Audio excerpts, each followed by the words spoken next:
Welcome to the Omnisports podcast. Featuring your host, Bobby Labida.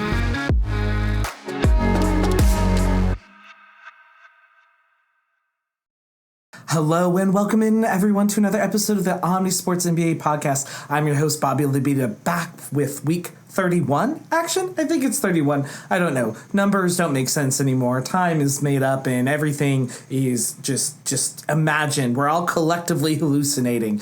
Which brings us to our sponsor this week, which is a hallucination that I've been struggling with because its reality is rivalries. And my rival is a Lakers fan, the Celtics.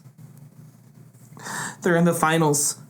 So my sponsor this week is rooting for the Celtics to suffer. I don't want them to get the next title and then they'll pass the Lakers. Then they'll make fun of us. They already do. And they should. We were terrible this season.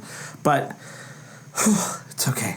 We're going to talk to my therapist just because every time I see green, I get a little angry. I get a little mad. Right? That was me screaming to the green on my teleprompter.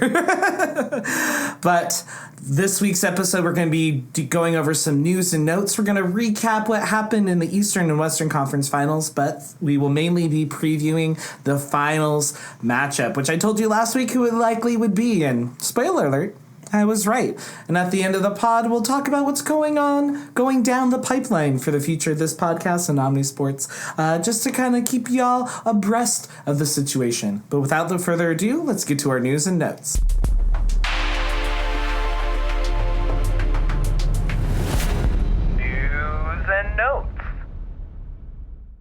We have two news and notes that we're going to talk about. First is actually in the world of the WNBA. If you haven't been paying attention, Caitlin Clark, of course, has made her debut for the Fever, and the Fever have not been doing so good, partially because they're not such a good team. That's not entirely Caitlin's fault. You become number one pick because you're not good.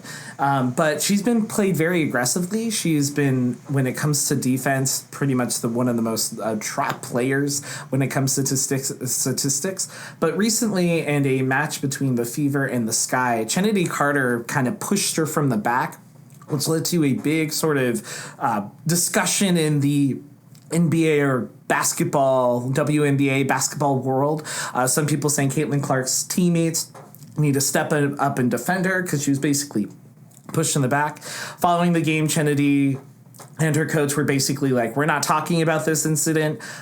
During the game, it was not ruled a flagrant, but if you watch it, it's kind of confusing why it wouldn't be ruled a flagrant, because it was very clearly unnecessary. The ball was not in play and just kind of hit her in the back. Caitlin has been taking her lumps and bruises and I think trying her best to kind of transition into the WNBA. But they're really giving her the rookie treatment in ways I don't think I've seen even in the NBA. I think, in the NBA, even when there's a person who's anointed, sort of like Victor Wembanyama has been, it seems like the other players are like kind of supportive still, whereas the WNBA right now, it feels like there's a lot of animosity towards her. And I don't know if that's, from my perspective, it's undeserved. Maybe there's stuff happening behind the scenes.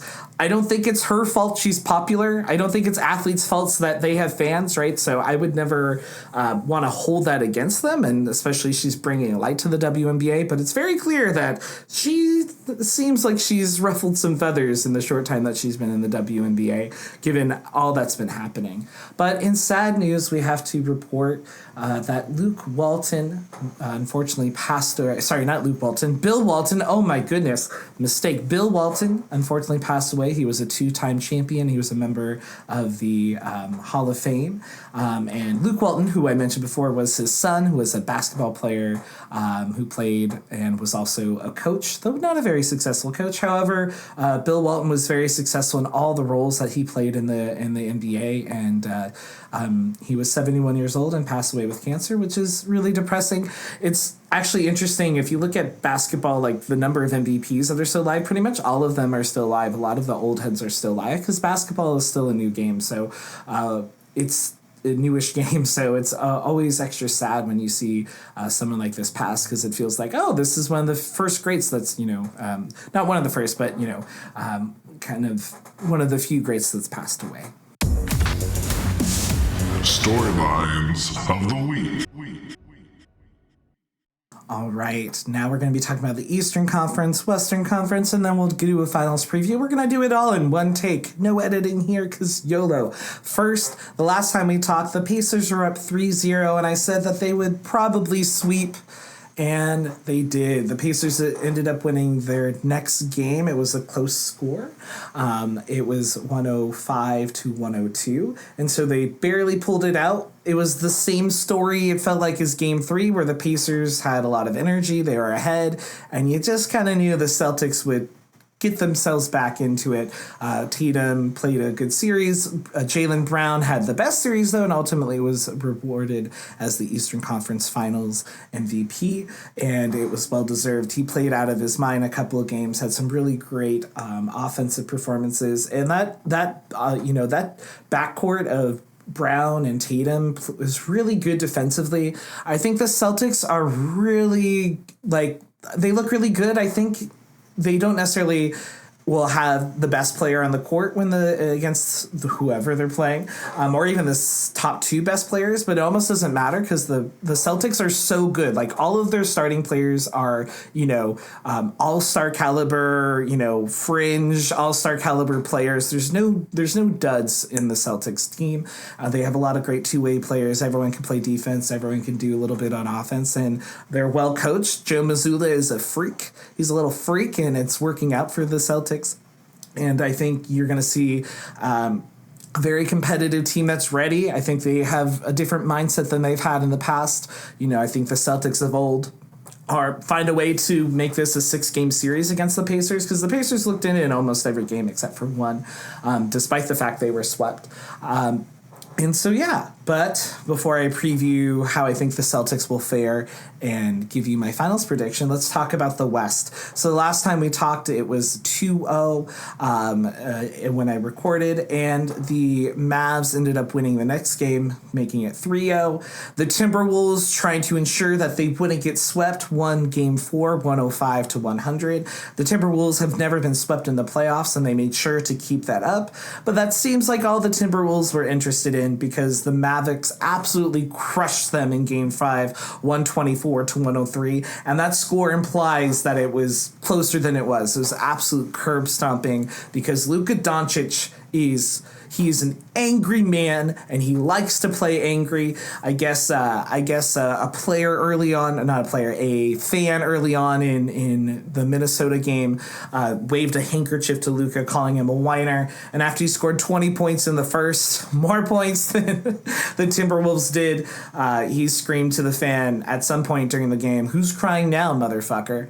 And I guess it's all the Timberwolves fans. But Timberwolves fans, I hope you're happy. If you told me at the beginning of the year you'd make it to the Western Conference Finals and beat the Nuggets to get there, I would say, whoa, I want those drugs that you're on. But no, that's reality, because the Timberwolves were amazing this year, by far the best defensive team the whole season. I think here this playoffs goes to show defense can get you far, but if you don't have a consistent offense, it can sometimes hurt you, as I think that the Timberwolves saw. Even though the series was 4-1, most of the games were competitive except for really the last game. The last game was not competitive at all.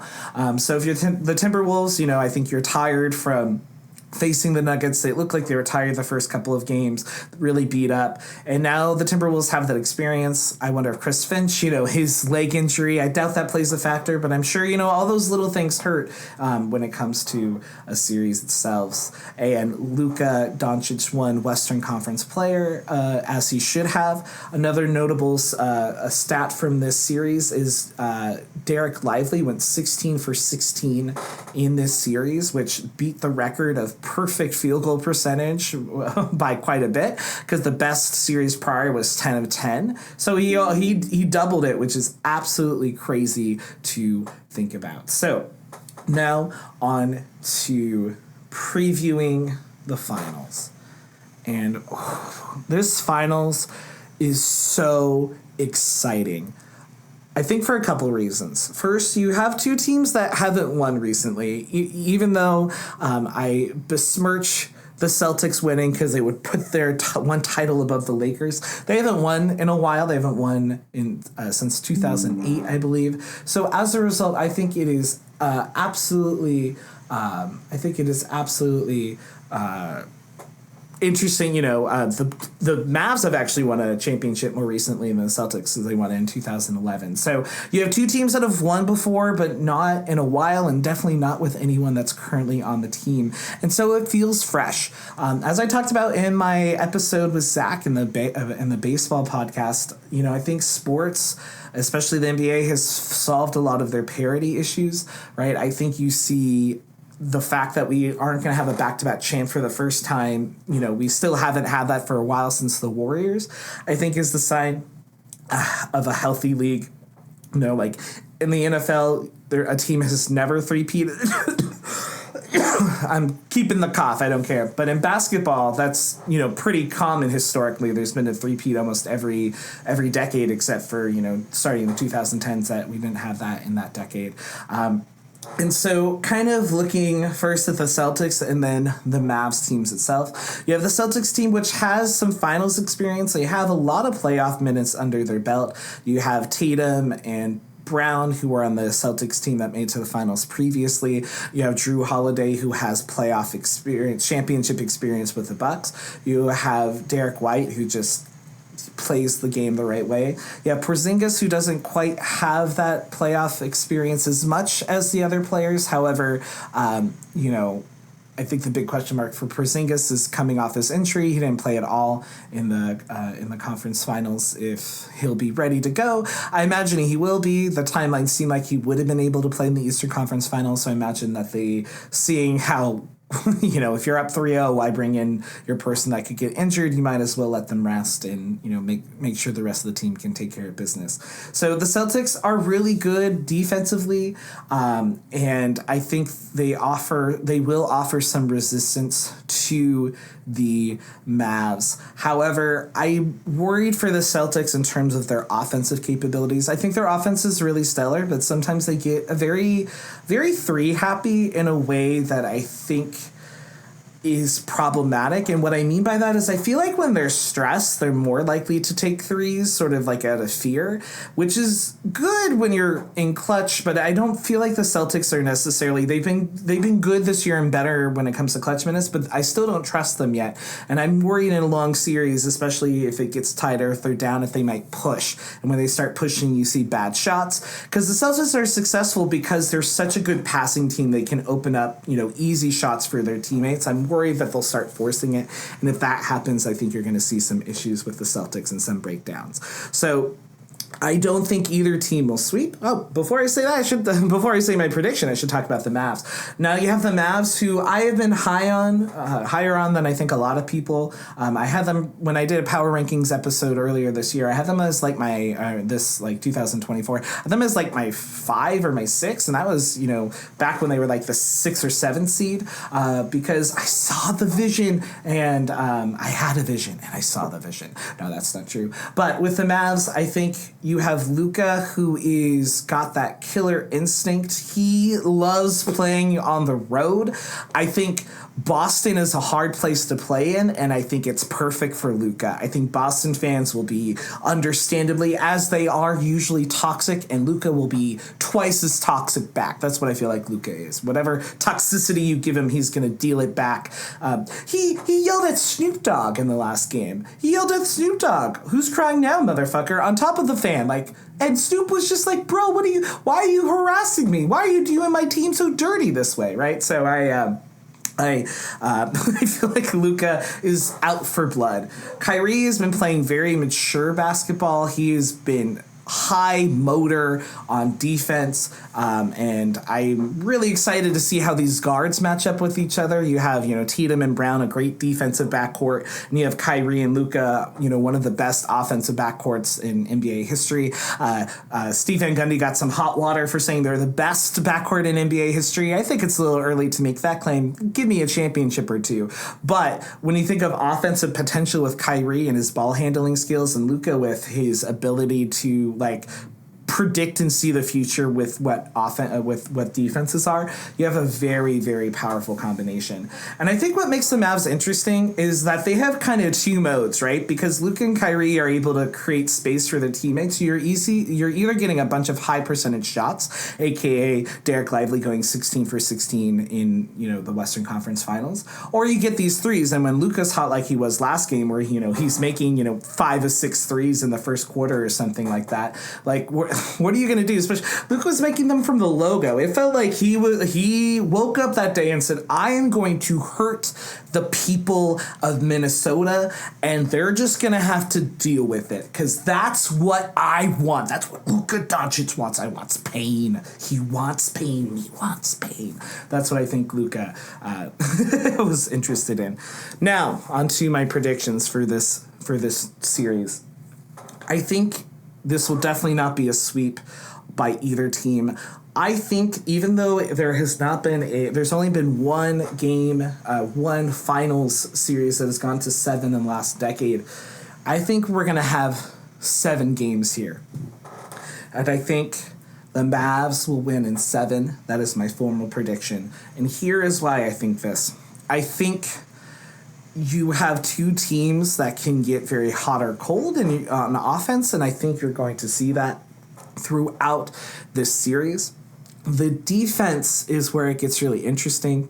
While the Celtics defense is good and really good, I don't know how you necessarily match up with the two-headed monster of Kyrie and Luka, because you have people guarding them on ball, but positions outside of that, you know, are able to keep up with the team. Sorry, my cat is making an appearance, so if you hear any wrestling, that is why. And so I think you have a lot of good defensive parts, but I think the Mavs will be able to pull away. I think a big question will be can Porzingis prevent or make the Dallas think differently about doing those easy layups or those easy alley-oops. If you're able to scare that offensive option away with Porzingis, then I think you can, but I don't think of Porzingis as that kind of defender who is scaring away those shots, even though he's massive. That's not how I necessarily view him, and I think that could be an issue. I think you might have great perimeter defending for the Celts, and they're fast, but I'm worried you're going to, Luka and Kyrie are going to make the right move more often than not, and that's going to lead to some easy baskets. And then on the flip side, for Dallas's defense, they've been playing better. You know, I think Luka actually has had a lot of steals in this last series. Luka is, when you watch him play defense, he doesn't always have the motor that you're looking for, but he clearly is like so brilliant when it comes to basketball. He kind of knows where the ball is going to go. It's how I feel sometimes about LeBron. Now, granted, LeBron is more physically impressive than Luka most of the time. But with LeBron, when you watch his steals, it's not because he's athletic. It's because he knows where the ball is going. And his athleticism helps, but it's really his intelligence that allows those steals to happen. And I see the same thing with Luka a lot. Kyrie, again, has been playing really good on-ball defense, and I think he can do enough to dissuade Tatum or Brown and put them in uncomfortable situations. I think Derek White is going to be a huge X factor in this series for the Celtics, right? If he gets really hot or pops off, I'm a big Derek White fan. I think he plays basketball the right way. He is a really great teammate. As I mentioned in a previous, podcast, I think you have players like Derek White and Drew Holiday who play right, and I think that's one of the reasons why the Celtics are so good. Yes, you have Tatum and Brown, but the other people in their starting roster is just so good. The issue, I think, for the Celtics can be depth. If their players get tired or if they're not being effective on defense, I could see some issues for them. Whereas the Mavs, I think they have a little bit more depth and they have a little more options and versatility when it comes to the looks that they can present on offense. And I think that's going to make the Celtics defense struggle. And, this is probably the first time I've ever said this on the pod, and it's hard for me to say. Well, it's not hard. I really have no feelings. But Jason Kidd has actually coached really great in these playoffs. And usually Dallas fans have besmirched his name and his coaching ability, and I think maybe rightfully so. But their game plan has been really good. And, The fact that the Mavs were able to win 4-1 against the team that just beat the defending champs, I don't think should go unnoticed. So I think it's going to be a really competitive series. If it goes 7, I really want to do maybe a Discord watch-along or live stream watch-along. So pay attention to that in your future. I might talk about that more in the next pod, assuming it seems like we're maybe trending that way. But we're still a few days away from basketball. The finals doesn't start till the 6th, and you can expect that, the finals is slow, methodical, building the tension. So I'll keep you abreast as that's happening. But I'm really excited. I think this is going to be a very entertaining finals. The last few finals have been.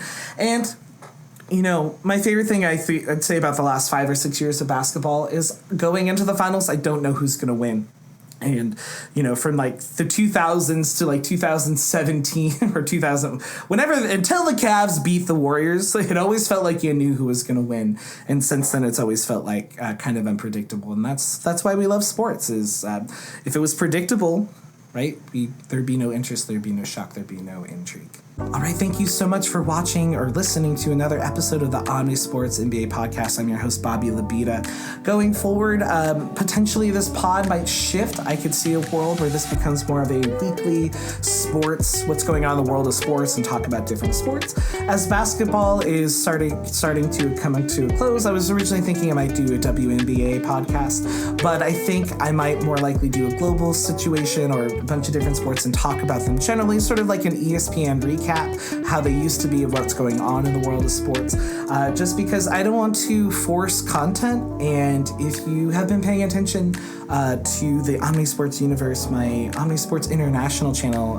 where I do reactions to international sports, has actually been doing very well. Did a live stream yesterday for the Cricket World Cup, where we had a lot of people pop in, and it was really cool. And as that's growing, I don't want to ignore that. I want to lean into it a little more. So as I'm leaning into that a little more, that means I may make my podcasting a little more, not necessarily generic, but maybe the episodes won't be as long and the takes will be shorter, but more of a recap of what's going on, maybe a little less analysis, just because I have less time to do research and to do proper analysis. I don't like just talking to talk, even though it may seem like it. I like to make sure I do research in everything I discuss so that my opinions are well informed. And I'd say generally I'm hoping over the course of this year, as you've listened, I've gotten more takes correct than I haven't, and in my opinion. I'm sure you could go back and vet that and won't delete any previous episodes, and I want to continue doing that way. Of course, sometimes you don't see things as they are, but I want to make sure I'm always doing right by all of you and doing effort.